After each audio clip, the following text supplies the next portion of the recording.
Thank you. Thank you all for coming. I'm so happy to see a lot of friends, old friends, new friends here. So I want to thank Professor Lam for inviting me, and also want to thank Sue and Jiyong for setting up everything, and my guest performer who come all the way from China to perform with me. And most importantly, I wanted to thank you for being here. So I titled my lecture The Way of Qin. So I first wanted to make it clear, we all know China is big. There's no one thing that can represent the Chinese music. So I'm not presenting this as if guqin or Qin representing Chinese music. Actually, I wanted to make it clear from the very beginning, in terms of art, no matter whether we are talking about the performing art or visual art, there are at least three large kind of categories of traditions. There is the literati way, there's a court way, there's a folk way. In terms of visual art, I'm just showing some representative. The literati ink painting, which is just black and white using the same material, brush, ink, and inkstone as calligraphy, mostly monochrome. But there is also a court tradition. In the court portraiture, and a courtly sponsored art, which usually features brilliant color, blue and green and gold color, meticulous detail, etc. And then there is a folk tradition, like Spring Festival posters in art. And if we use those categories to categorize guqin, then obviously guqin belongs to the literati tradition. A guqin player in the Ming Dynasty probably had more communication with a calligrapher than with another musical instrument player performing, say, in a country theater. So in terms of music, I would say, there's also a literati tradition. There's a court way and there's a folk way, like opera.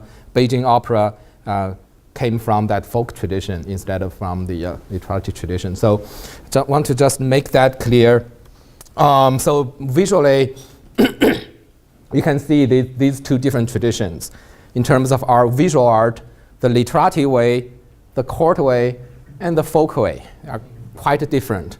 If you look carefully at this, literati painting, the ink painting, you notice there's a scholar sitting on a piece of rock, looking afar, and look at what is laying by his side, right? That's a guqin. So a scholar who play guqin, who compose poetry, who favor this kind of painting, which highlight the texture and the variety of a brushwork, and highlight the kind of combination of literature with incorporation of literature, especially poetry and calligraphy into the painting.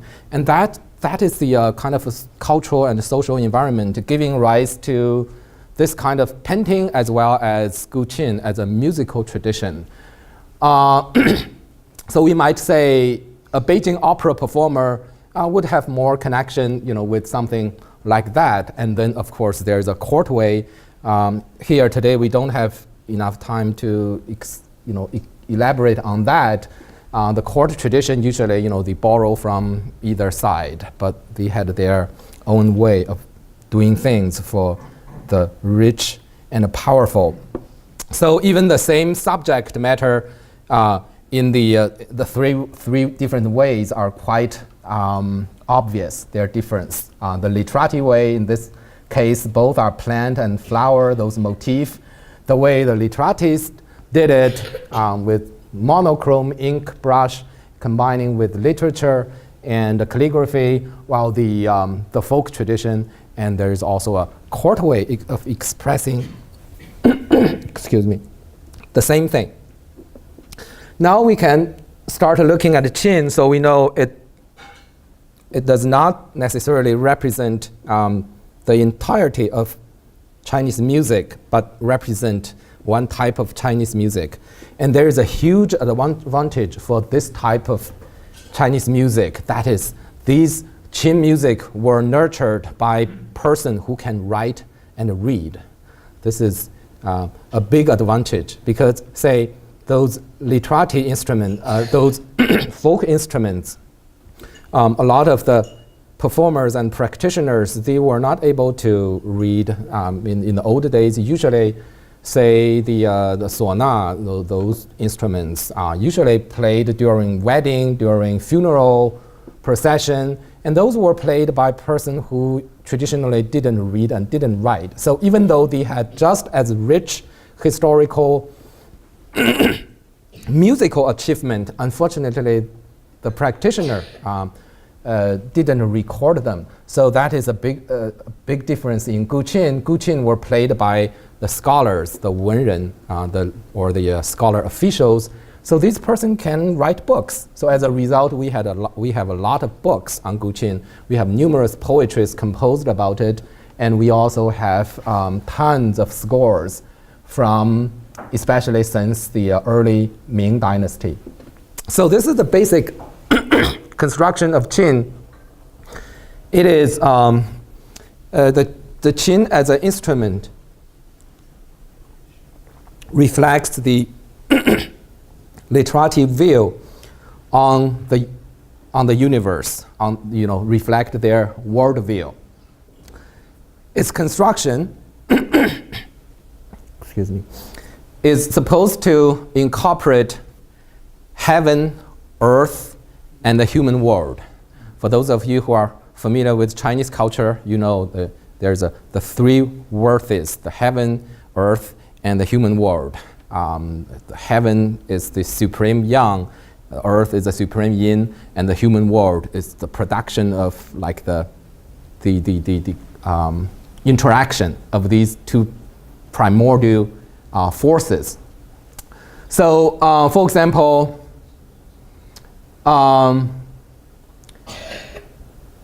the guqin, it has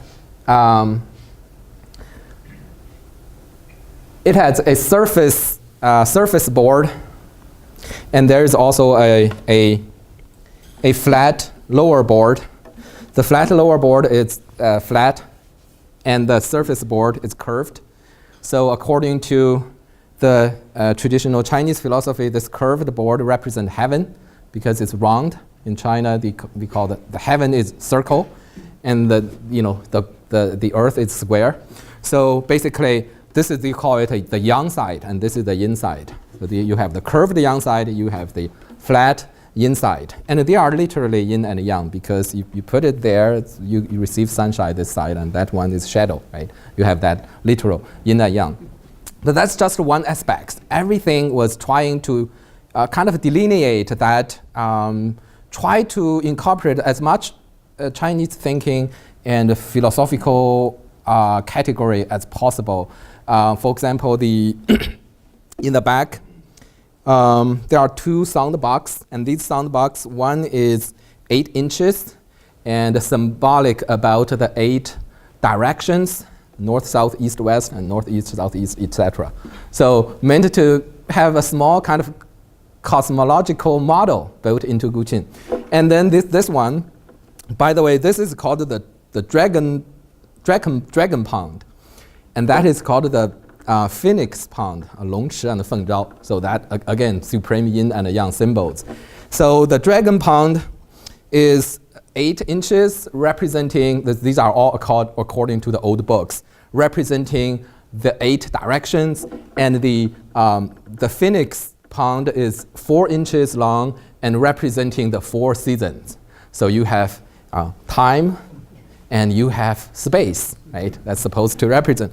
It just goes on and on. So this is called the forehead. Supposed to be forehead. And this is called the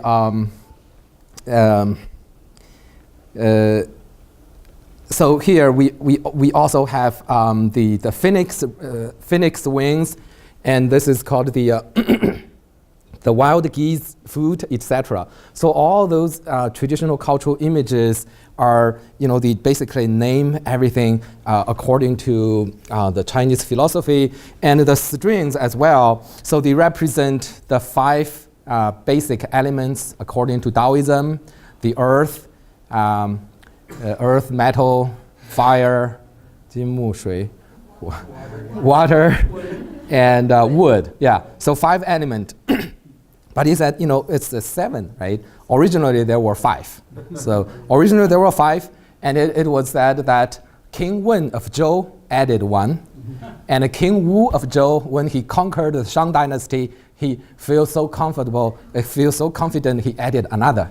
So as a result, this is 金木水火土, and then there is a Wen and a Wu. There is a King Wen's string and King Wu's string. So as a result, so 1, 2, 3, 4, 5, 7, respectively in the 金木水火土 Wen Wu. So you have, so they tried, my point is guqin, the way they constructed, the way they were shaped, the ancient people had put a lot of thought into it, the naming, everything. So there are many, many styles. So the basic construction is a sound box, continuous, there is no fret. So you can have a sound, very continuously play a. So basically you can slide from, you can get any note. You can get half note, even a 1/8 note. So it actually had a lot of potential. You can have the minor third, major second, and minor second, and even smaller than minor second. This is all possible. It's because it's so long. Even though traditionally they basically explore in the tonal system. So it's basic. It has a basic construction. It has all those parts symbolic of heaven, earth, and human world. And then there are many, many different styles. And these styles were also full of historical reference. The most popular style is called the 仲尼式, 仲尼 style. And of course, 仲尼 is the name for Confucius. So his name, 明丘, 仲尼. This is one of the most popular style, and it is associated with the most significant Chinese philosopher, Confucius. It is also relatively simplistic. The body just has a little curved in the middle, and then at the shoulder, so they call these a shoulder. So there's a very strong anthropomorphic analogy to the instrument as well. So the shoulder, the head, the forehead, etc. And this is, they call it the waist. So this is the called the 仲尼 style, supposed to be initiated by Confucius, but of course we don't know. And the even goes way back, like 2,000 years before Confucius. This style is called the Fuji style. And we know that Fuji is a legendary king. No one knows whether there's actually someone called Fuji or not. And in the Han Dynasty mythology, Fuji is usually represented as someone who has a human body and a snake, a human head and a snake body, right? So this is obviously a legendary king. But I think it's quite telling that in the guqin ideology, there is a strong feeling about, the older, the better. So these new things were invented, but were attributed with older value and attributed to older and older sacred kings of the remote legendary past. So this is the Fuji style, and Fuji style is maybe the second most popular style. It has a more elaborate weight, and then the shoulder, the neck extend continuously into the forehead, into the head, instead of having the bend. Some of the most famous qin from the Tang Dynasty were created in this Fuji style, especially the famous jade and disc from the nine layers of heaven, 九霄环佩, that's called. That's from the Tang Dynasty. from the 8th century, basically. So it's like 1,200-year-old instrument, and one of that instrument was so famous that as early as the Song Dynasty, that is only like 200 years after the fall of Tang Dynasty, people start making replica and try to make fake about that instrument. So today we have quite a few 九霄环佩. Some of them were fake, but even those fakes were also like 900-year-old fake. That's the Song Dynasty. Song Dynasty faking Tang Dynasty. So it's just quite telling about how famous that instrument is. And also, just like what I previous discussed about the naming of Qin, different parts of Qin. So each Qin also got a name. So each Qin had a name, just like every person. We all have a name. You know, my name is Shuishan Yu, and this Qin, its name is 九霄环佩. It has a name. And this one happened to be so famous that today we have multi-museums collecting it. Some of them might be the Song Dynasty replicas, but today it's very hard to tell. We can't tell which one is real. So this style is supposed to be invented by Fuji from 5,000 years ago, at least 3,000 BCE, attributed to a legendary king. So, which is unlikely. You know, I don't think Fuji is invented by Fuji. I don't even think Zhongni is invented by Zhongni, because if you look at archaeological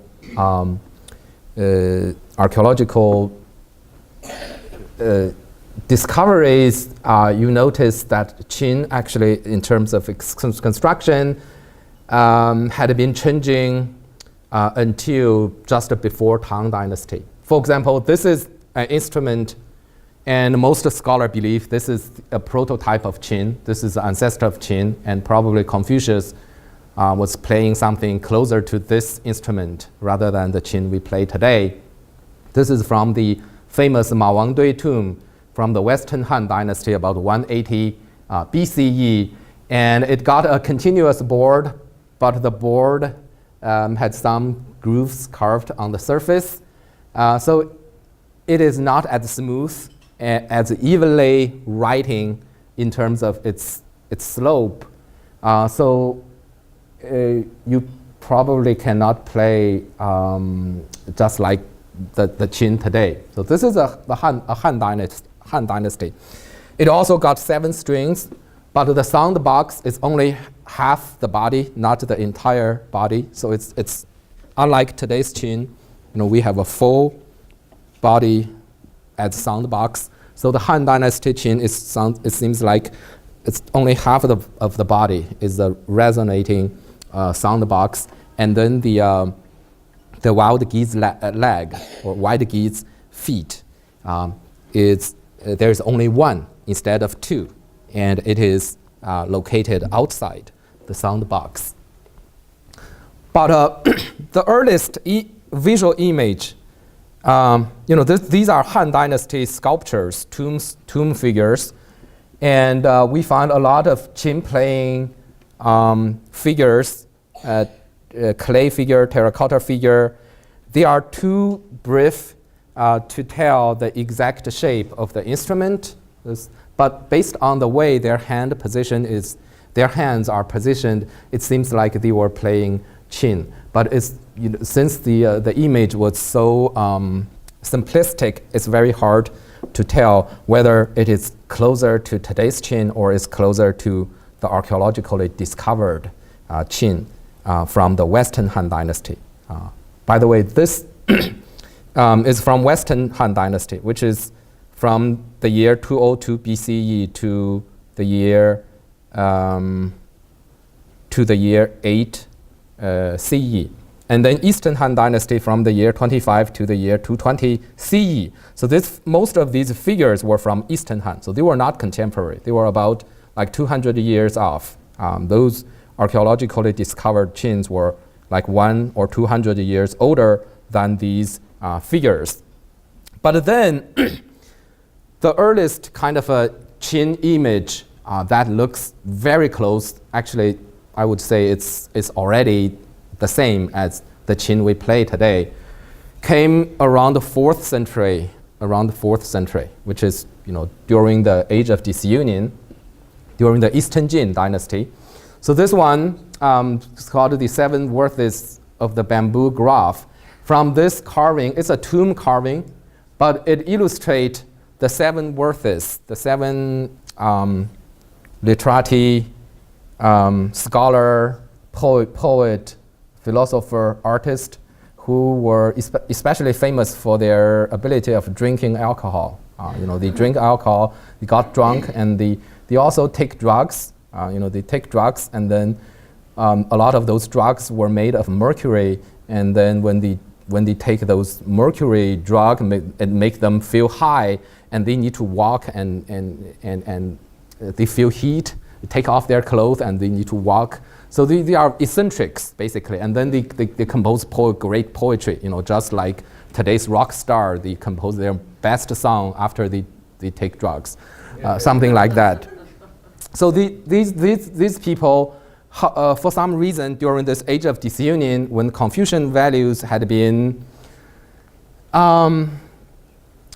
heavily damaged because of the invasion of the barbarians from north, and this is during this time of changing new ideas, especially Buddhist ideas, and the revival of Taoist ideas. So for some reason, these very eccentric, non-Confucian figures had been appreciated and admired. So they were carved in this tomb. It's actually a very weird situation when you have a tomb and you have these people drinking there, celebrated Seven Worthies. So scholars had been trying to understand how come these ended up in tomb? How come someone wanted to be buried in a tomb with these figures surrounding them? They were admired, pretty much like today we admire, those rock stars. One of them, there are actually 8. That's 7 of them, 7 worthies were from the age of disunion. There is also one from the Warring State period. So actually, this guy is much older than the rest of the 7. It's Rong Qiqi. So he is playing an instrument. You can't see it very clearly because this is an actual photograph of the carving. But if you look at a ink rubbing, you will see it very clearly. So this guy is playing an instrument, on his leg, and it has 13 dots, just like this. Have 13 dots indicating the harmonic positions, and he is, plucking with his right hand and stopping the string with his left hand. So exactly the same. So something must happen during those Han Dynasty, transition from Han Dynasty to Eastern Jin Dynasty, and this is the period when Qin, its shape being standardized into the shape we play. So after the Eastern Jin Dynasty, basically the shape of Qin didn't change that much. So we still have the Tang Dynasty Qin, which is immediately after the age of disunion, after Sui, and it's still being copied today for actual performance. And some guqin players also had the chance to play a Tang Dynasty Qin from the 8th century. So, and Tang Dynasty, we have, I mentioned the Jiuxiao Huanpei. We also have this very famous Qin from the Shousuoyin collection. This is made in Tang Empire, but given by a Chinese emperor to the Japanese emperor Shaomu, and then Japanese emperor Shaomu gave these as gift to Todaiji. And today they were preserved in the a small building called the Shousuoyin in Todaiji, became known as the Shousuoyin collection. It's a very famous collection regarding Tang art. Everything is from Tang Dynasty, basically, but preserved in Japan. And among the Shousuoyin treasures, there is a Qin. This one, Qin. And it's obviously made during the Tang Dynasty. And this represents the kind of I would say the court tradition, court taste. It has gilded surfaces, very elaborate paintings on the surface. But later, the literati would simplify it, just like they had created their own tradition in painting. But we have this kind of 8th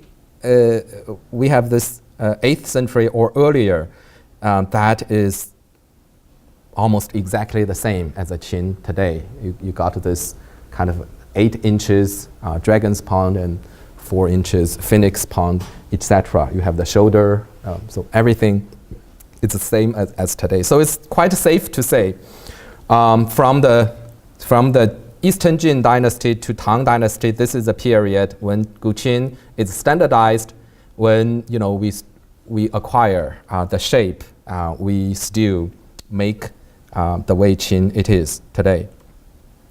So since Tang dynasty, we started to have a lot of kind of celebrated players being recorded, and as Joseph had introduced, so the guqin players traditionally they were associated those cultural figures. They were poets like Li Bai and Du Fu. They were both celebrated guqin player, and in art there were also famous stories about literati gathering, and when they play guqin and appreciating famous calligraphies from the past. One of the famous is the refined gathering in the Western Garden. There were also refined gathering from the Eastern Garden, etc. So the West Garden recorded the history, the famous gathering participated by someone like Bai Juyi and his circle, and then later there were also Song Dynasty. There were such gatherings participated by Su Shi, etc. So they became very stable topics for literati painting and quarterly painting, and you always find someone playing guqin in those gatherings. So give you a very good sense about what is the cultural medium giving rise to guqin culture and its music. This is just another version of the refined gathering of the Western Garden. So in terms of guqin score, I mentioned that one of the big advantage of guqin is that it was nurtured by a person who can write, who can leave record to future generations. And the oldest score was also from the Tang Dynasty, about the same time as the same time when the famous Lei family were creating those legendary instruments, still, being copied during Song Dynasty and being auctioned today for hundreds of millions of dollars in auction. So at that same time, when those early guqin were being produced, the famous instruments were being produced, we also have the earliest musical scores. So this is one of the earliest musical score. It is, again, preserved in Japan. The Japanese preserved a lot of Tang stuff. So it's a Tang Dynasty score. It's a musical instrument just for guqin. It is using just a Chinese character to describe the fingering, how to play the instrument. Basically, it's like an article. The first sentence is, you put your middle finger slantly, and and you push it on the second string, and then move down the first string and the gongyin, gongxuan shang, gongxiang, gongshang, first string and second string together and move it up. So basically, it's an article. If you read Chinese, you can read it, and this is the way the first guqin music is recorded. But obviously, this way of recording guqin music is very troublesome, because you write a paragraph and you barely get a bar in actual music. So someone during the Tang Dynasty, he simplified it. He simplified it into a new system, still for those non-Chinese speaker, you might mistake it as Chinese, but for the Chinese speaker, you cannot read it. It looks like Chinese character, but actually it is not. It is Chinese, it's guqin notation. Basically, instead of using complete sentences, a guy whose name is Cao Rou during the Tang Dynasty in the 8th century, so he invented a way to take those characters apart and compose them together, make them look like one character, but at the same time, it represents a full sentence describing one movement of the hand. And this is still the score being used today. So just like the standardized guqin instrument from that 8th century, from Tang Dynasty, the musical score will also kind of start to be simplified and standardized during roughly the same time, around 8th century. So as a result, we have some really old music. Some of them could be traced back to that time, very few, but there were also a few that can be traced back to the Song Dynasty, and then we have just tons and tons of music recorded this way since the mid-Ming Dynasty, since the 16th century. We just start to have so many old scores. So let me just explain how the system works. It is actually very easy, even for those non-Chinese speaker. You can learn it very quickly. You just need to memorize the Chinese number, how to write Chinese number. So let's say for that one, that looks like one little character, right? So all those, this is just a enlarged image of that corner.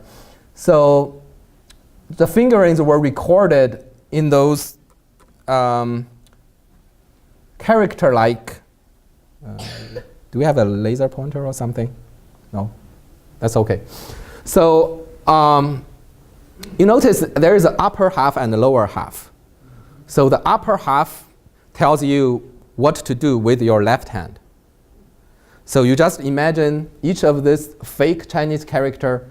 It has an upper section, lower section. Upper section explains left hand. Lower section explains right hand. So the upper section, the number in the upper section refer to the 13 dot. So these 13 dots were numbered 1, 2, 3, 4, 5, 6, 7, all the way to 13. So you need to just, for those of you who do not read Chinese, you just need to memorize the Chinese number, how it is written. You don't even need to know 14. You just need to know up to 13. So easy enough. So 13, that's the upper part. And then you need to memorize those different symbols for different fingers. So each finger were indicated differently. That little, the largest image in this, the character, first character in this enlarged image. So I'm talking about that one. So that character means the ring finger, left hand ring finger, basically. So together, the upper part tells you use your left hand ring finger, stop the string at the 10th hui. So this circle dot are called hui. So 7, 8, 9, 10. So it means you use this finger, stop at the 10th hui, but which string to stop? Then you need to look at the lower part, because the lower part tells you right hand, and then the number in the lower part tells you the number in the lower part is the number string number. So this is numbered 1, 2, 3, 4, 5, 6, 7. So in total there are 7. So for the lower part, you just need to know up to number 7. So there, the number is 5. So together, now if you combine the upper part and the lower part, you are using your left hand ring finger, stop at the 10th hui, and you stop at the 5th string, which is this string, 5th string. And then the rest of the lower part tells you how to produce the sound. So there are in total 8 different symbols representing single movement of fingers. So you just use 4 fingers, your thumb, your index finger, middle finger, and your ring finger. Same thing at the right hand, at left hand. So you have 4 symbols for the right hand, those fingers, and then you have 8 different symbols for the 4 fingers of your right hand. Why? Because for each finger you have 2 ways of producing the sound. So you can either plucking out, like using this index finger.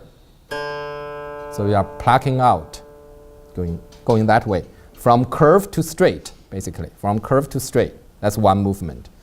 And that is indicated by one symbol. And another way of using that finger is from straight to curve. That's plucking inward. So they produce very different texture, because when you pluck inward, you have your flesh touching the string, and the sound is not as brittle, not as metal sounding. But if you pluck out, you only have fingernail touching the string. You don't have any flesh touching the string. The sound is usually brighter. So that's one of the principles about choosing which kind of finger, depending on what kind of color you want to give. If you want a more somber color, you probably want that kind of, you have flash. But if you want brighter, you probably want to go just with your fingernail. So that one, in that character, that symbol, those parts you have to memorize. It's like the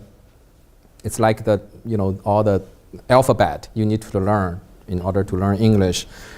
So that happened to mean the middle finger plucking inward. That's called go. And then there is also a little part that's an embellishment. On the lower left side, there is a little symbol referring to, instead of getting to the 10th way directly, you move from a higher note and reaching there. So without the lower left part, that note would sound like this. So basically, ring finger, left hand stopping at 5th way, and middle finger plucking inward from straight to curve, plucking the 5th. So that's the way. But with that lower left part, you need to play it this way. So instead of just this, you need to play start from somewhere higher and then goes to the 10th way instead of just playing that. And that's the most common way of playing guqin. That is, you never get a straightforward sound. You always slide from either lower or up to that note, or from somewhere higher. So that's basically that's the backbone of this notation system. So as you can see, a whole paragraph in the previous method could be simplified into just one character. And it is also written from top to bottom, like the way traditional text is being created. And this become the way traditional music is being created. So you might notice that there's one thing missing in this score. One thing in music that we consider so important in Western tradition, that is the rhythm. So in this guqin notation, the rhythm is not specified. So its rhythm is not specified. As a result, when we, two different performers looking at the same score, and they might produce music entirely different. So there is a freedom of interpretation, and this also gave rise to the development of regional schools. And at this point, I want to just demonstrate a little, just one sentence from the one of the piece I'm going to perform tomorrow. It's called the Drinking Madness. It has something to do with the 7 worthies of the bamboo grovel, supposed to be composed by guqin. So this is one version. And Professor Gong Yi in the Shanghai Conservative Music play this piece this way.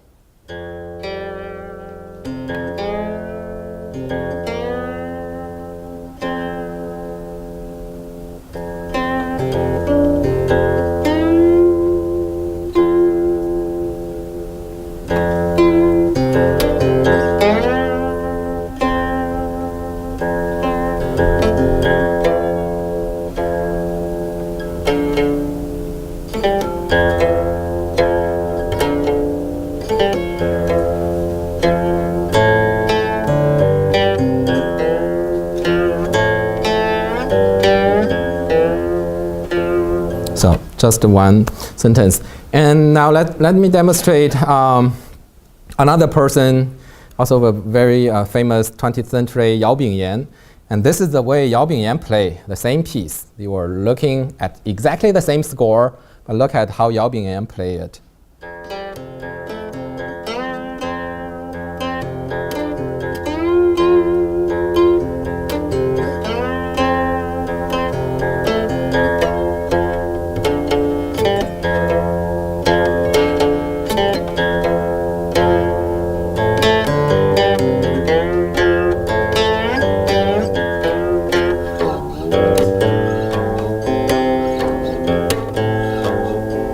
So what is the same? It's the location and the string you plug and the fingering you use. These two versions are exactly the same. What is different? Rhythm, right? The only thing different is the rhythm. And one is kind of more sleepy. It's like a drunk and someone maybe get drunk and getting sleepy. Another is after drunk he become more active. So it's different kind of drunk, and it's called drunken. It makes sense, right? So the Asian score didn't write down the rhythm, so that player actually can interpret it differently. And there are many other ways. So this is another way of the same music. And now I think you all know the fingering already.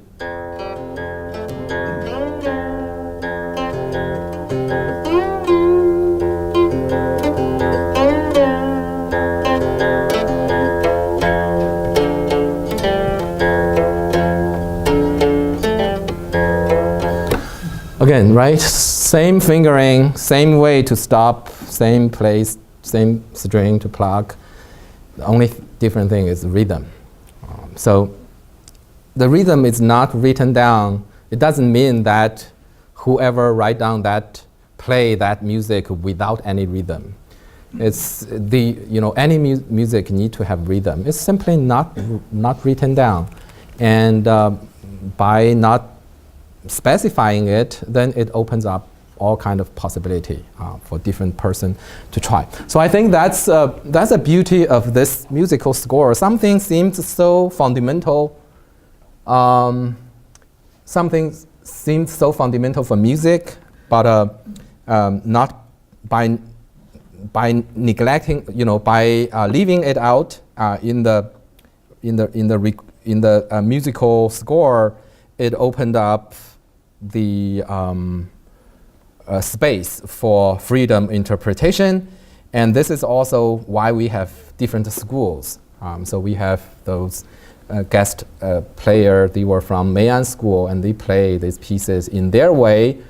And someone from another different regional school, they might play the same piece in totally different way.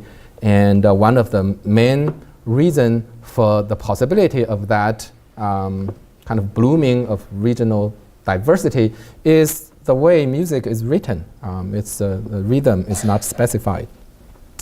So another point I wanted to make is that for guqin music, it is a primarily solo instrument. It almost never play with other instruments because there is a reason for that. One of the reason, of course, it's soft. It's a very soft instrument, and it also does not.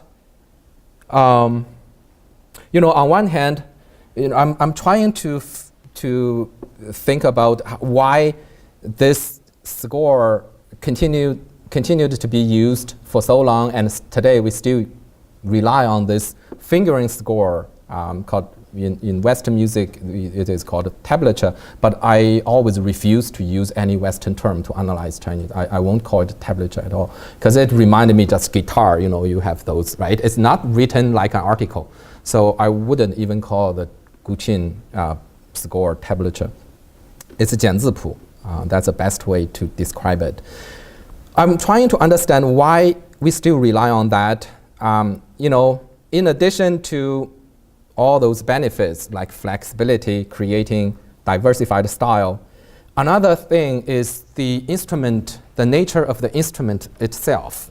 Guqin is constructed in a way it is very hard for one-on-one correspondence between a visual symbol and a fingering, you know, and a pitch in a melody. Say both staff notation and the numbering notation is, you know, you have a melody, right? You know, musical score recording a melody, recorded the height of the pitch of the music instead of giving you the fingering. So for most other instruments, and this is also true for Chinese instrument. So guqin is unique even in Chinese music. Other Chinese instrument, a lot of them use musical score that indicate the pitch, the height of the sound. So we have gongchipu for flute, for example.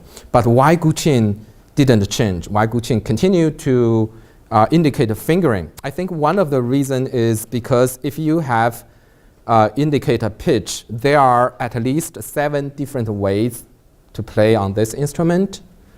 For example, this sound. It's same as this sound. Do you have the, is it working? I don't think it is on.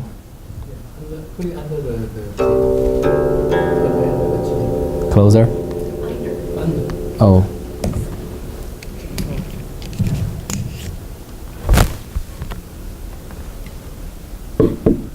Here? Okay. It's better. So say this one is exactly the same pitch, right? First they have totally different color, of course, the stopping sound. And if it is indicated in staff notation,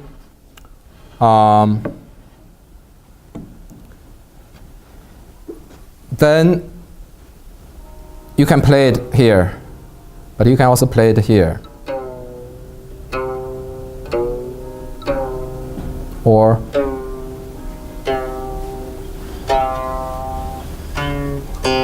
so it's all possible, right? It's exactly the same sound, but there are so many different ways to produce this sound.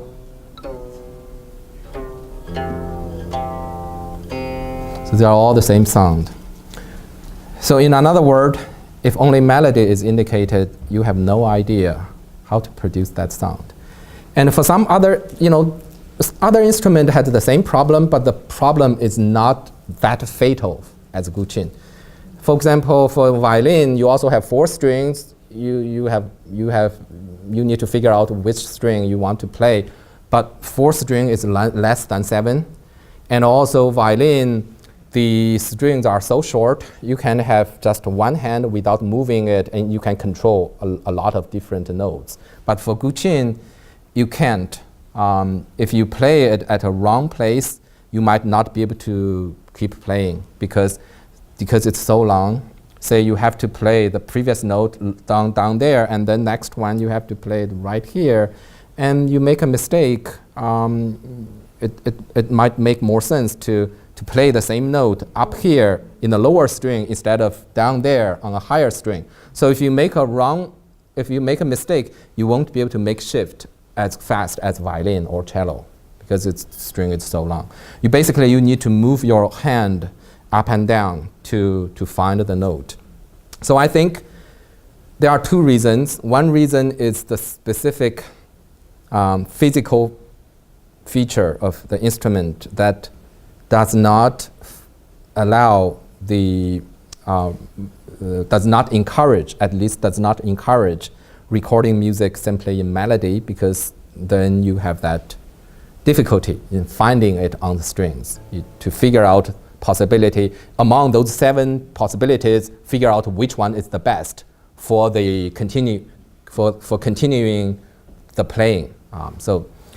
And of course, another thing, so that one sounds very negative, passive.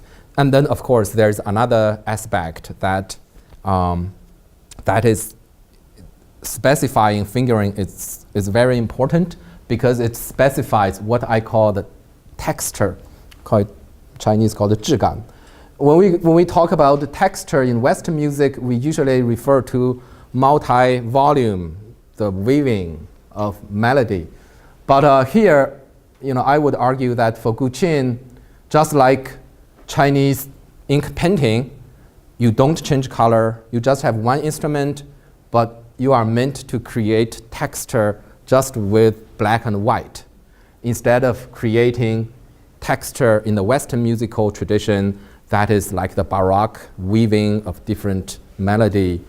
So I found that compatible. The Western, concept about composition, like this Raphael's painting, we have, different colors and creating that visual effect. But on the other hand, in the literati ink painting, we just have black and white, but the brushwork and the different degrees of water and ink mixture would create that monochrome kind of texture, just like a guqin, just one instrument, one melody, but each sound is meant to have different texture. And you, in a lot of traditional pieces, you actually encounter many interesting musical phrases that didn't change much in pitches, didn't change much in notes.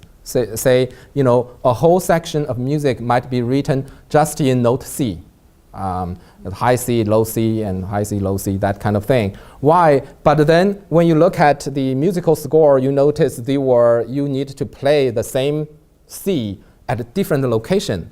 And obviously, whoever recorded that music want you to produce that note in a specific color, in a specific texture. So I would call that the textual melody, and for this instrument. So for example, I'll give you a demonstration. You encounter one of the very standardized fingering in guqin music. It's called a dayuan, and dayuan is basically playing the same note at different locations. It's the same, basically same note, and sometimes it's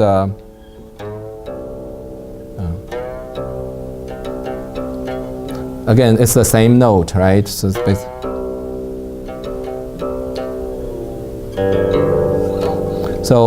you encounter a lot of notes like that in guqin. It's repeating the same note, but then the fingering tells you these notes were played at a different string, on different string, producing those kind of different color. So I think today the jianzipu notation had at least can be justified, continue to be in use, first in its production of rich texture and color in music, and a melody that does not rely on the variation of pitch, but rely on the variation of color and the texture of sometimes even the same note.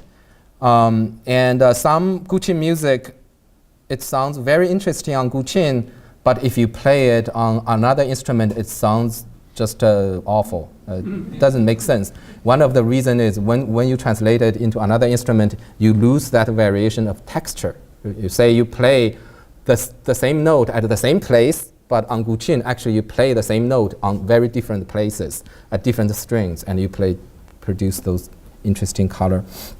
And I think both contributed to the continuous using of the jianzipu notation instead of adopting, say, staff notation or number notation or any other notation. And this is also supported by historical document. Let me show you some of the historical document. This is one of the early guqin menu. There were a lot of guqin menus composed since the Shenqi Mipu was published. Shenqi Mipu was late 15th century. After Shenqi Mipu, we started to have tons of guqin recorded. And Shenqi Mipu just had music, didn't have articles before it, didn't have explanation of fingering. So today there are a lot of different interpretations about Shenqi Mipu. But one of the early Ming Dynasty scores, guqin scores, that has explanation about fingering is this Tywin Daquanji. It's just like a few decades after Shenqi Mipu. It's from the Zhengde reign, Zhengde Nianjian, 1506 to 21, early 16th century. So this is explaining fingering. So this one explaining one of the right-hand fingering called the nian. And it says, so it basically, it has one part here. This part explains how to produce this sound. So it's a technique that today we don't use very, very often. It's basically you pick up a string and drop it, produce that sound. So it's not those typical plucking sound. But what I'm interested is it has the standard explanation about the fingering. It has a drawing of the hand, how you're supposed to perform such a playing. And then it draw a crane next to it. And then there is a little poem composed right here.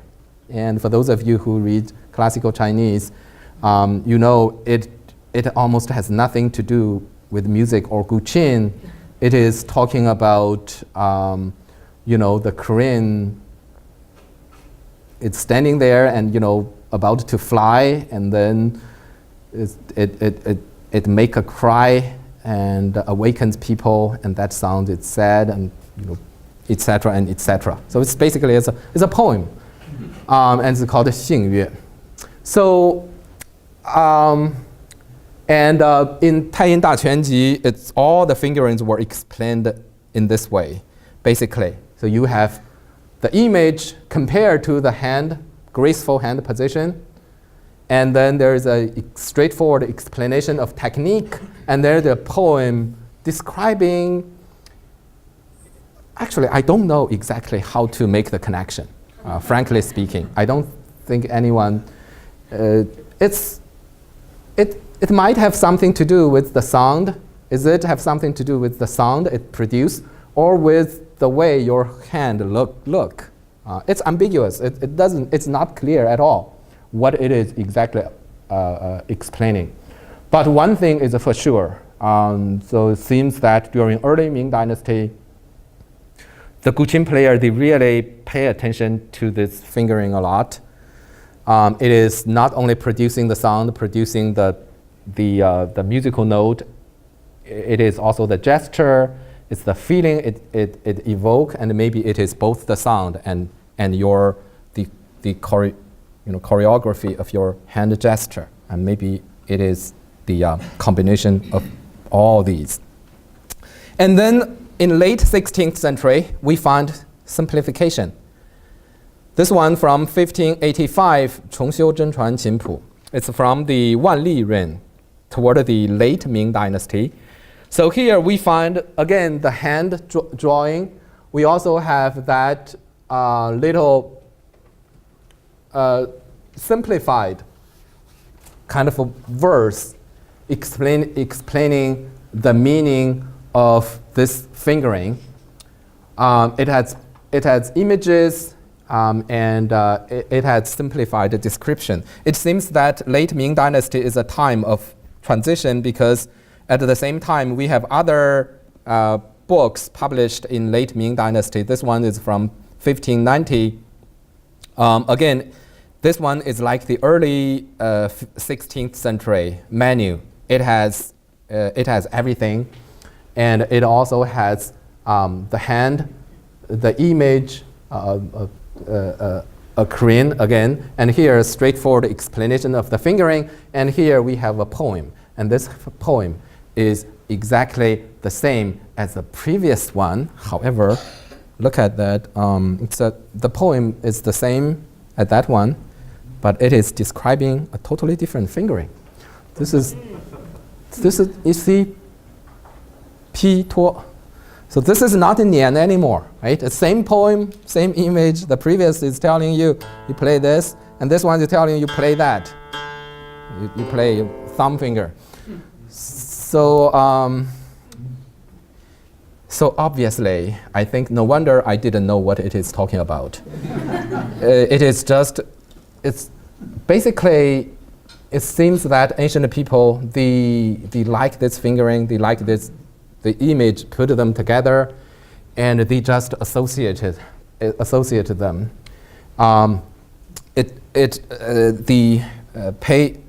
It's not just about the sound, and it is also about the image, that the whole gesture of the hand that encourage people to figure in their mind. But some of them make more sense. There were, some of those are quite generic, especially the dancing crane and homage paying wild geese. So those two images, 鸿雁来宾 and 鹤舞, 风惊鹤舞. So crane and wild geese, from what I have read, are like a generic kind of a graceful images, sometimes applied to this fingering, sometimes applied to that fingering. But there were also some fingering and analogy made that is quite stable. And one of them is, for example, the bola. This one I found consistently in different books. They were referring to exactly the same thing. The fish, it's a more stable thing, kind of a symbol. It's referred to this technique. It's called the bo. And it's and throughout different book from mid-Ming, late Ming, this fish swimming is always used to explain that technique. So in another word, your three finger of your right hand needs to be squeezed tightly together. You're not supposed to lose it because that's not fish anymore, right? The fish tail is always together. You need to keep it together. So this one, it seems like it's more consistent. And there are also a lot of others make a lot of sense. For example, the harmonics should be played like the dragonfly touching the water, that kind of.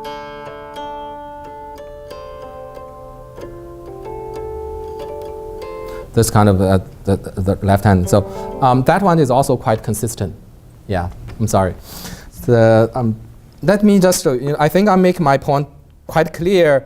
So my basic point is the ancient guqin player, they look at the score not only from the perspective of sound, but also from the perspective of the hand gesture. And some of them were just to try to tell you it's beautiful. It's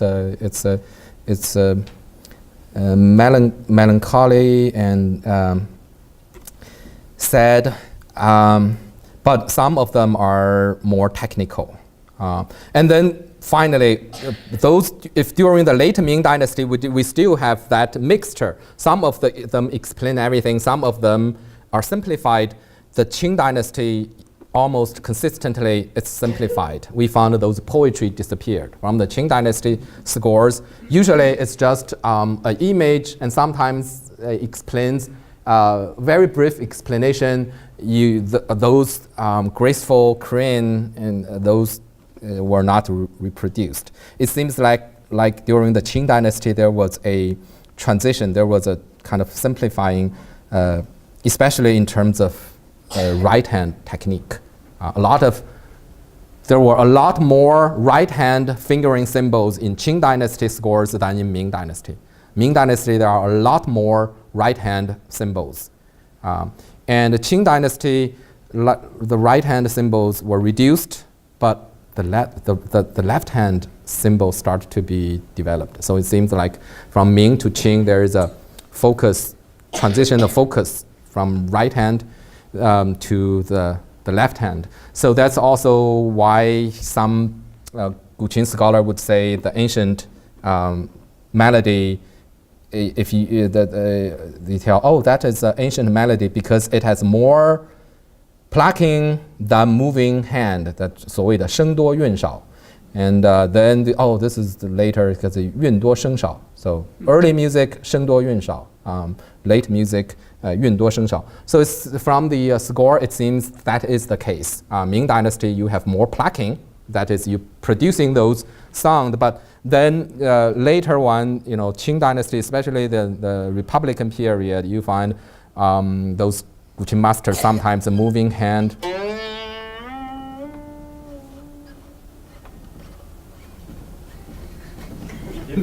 You don't hear anything, but the left hand is still moving, right? That's supposed to give you the yun. And then the early music like that. You don't have much left hand movement, but you have a lot of this plucking, and you use that kind of thing. So some would use it to identify music from, say earlier time and later time. Last I want to just introduce a little bit subject matters. Will be very brief, will take less than 5 minutes. So one major subject in guqin music is Confucian virtues, Confucianism, Confucian virtue, Confucian saints, like Wen Wang Cao, the song of King Wen, and sometimes even like flowing water could be understood as celebrating the Confucian virtue as wisdom. Flowing water represent in Confucianism represent wisdom, while the lofty mountain represent the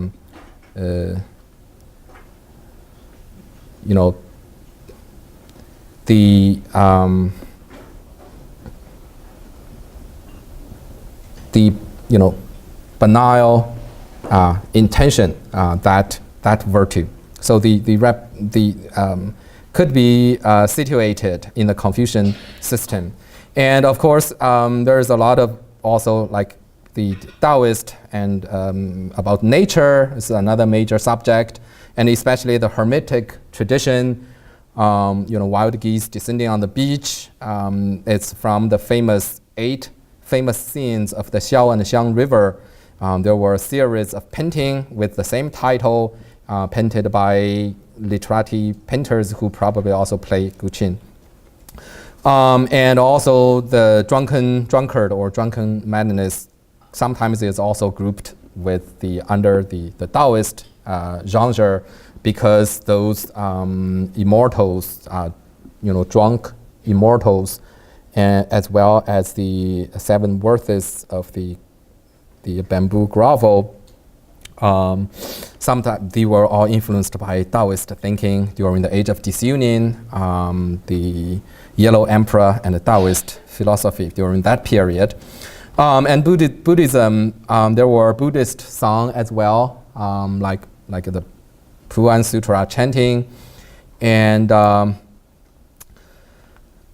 were also pieces directly taken from literary classics.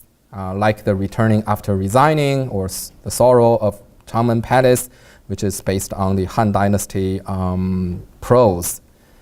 Thank you. So that's the subject. And second and third is a minor third. Third and fourth is a major second.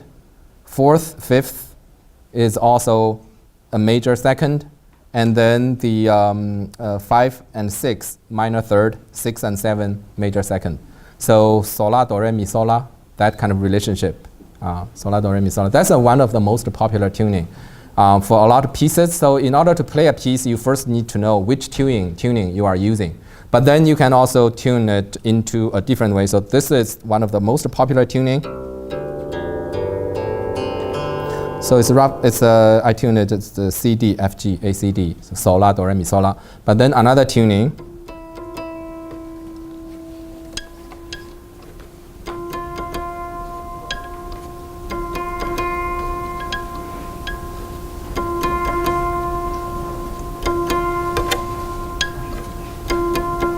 So now,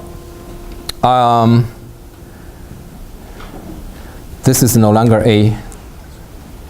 This is a B flat. So now the relationship is more like re mi sol la do re mi. Right? 用手调唱名的话 ，re mi sol la do re mi. Famous 潇湘水云 is using this tone.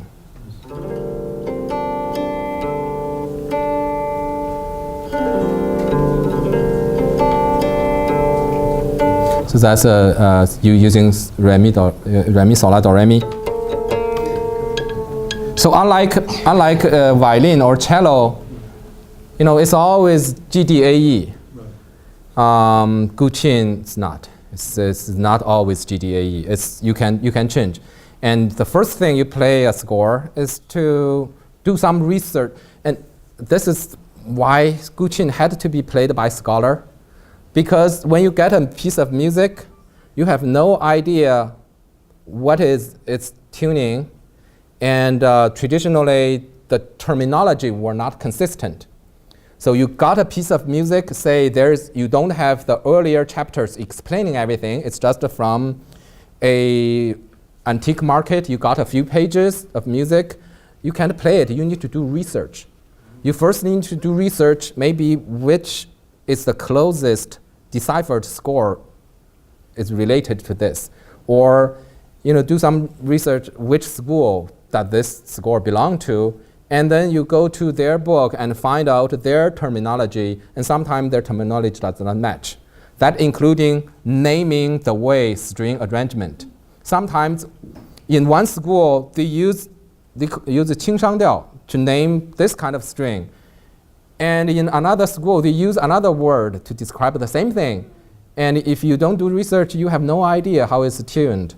And the famous conflict is what is gongdiao, what is shangdiao, and what is zhonglüdiao, what is huangzhongdiao. For some guqin player, they call sol la do re mi sol la gongdiao. But for others, they would call it a 指调. So there's it's not consistent. First, the terminology are not consistent. So in another word, it's not universal. You got a score, you have to do some research. You need to do research which school it belongs to, and you don't know if this fingering in this school means the way you understand. You need to find out. So that's one aspect. So the tuning of the strings are different. So I showed you just this two different way, and so this just one more thing added to that. Why not using staff notation or other notation? Because there is uncertainty. Once you change the arrangement of string, then all the location change. All the places also change as well. So yeah, just okay.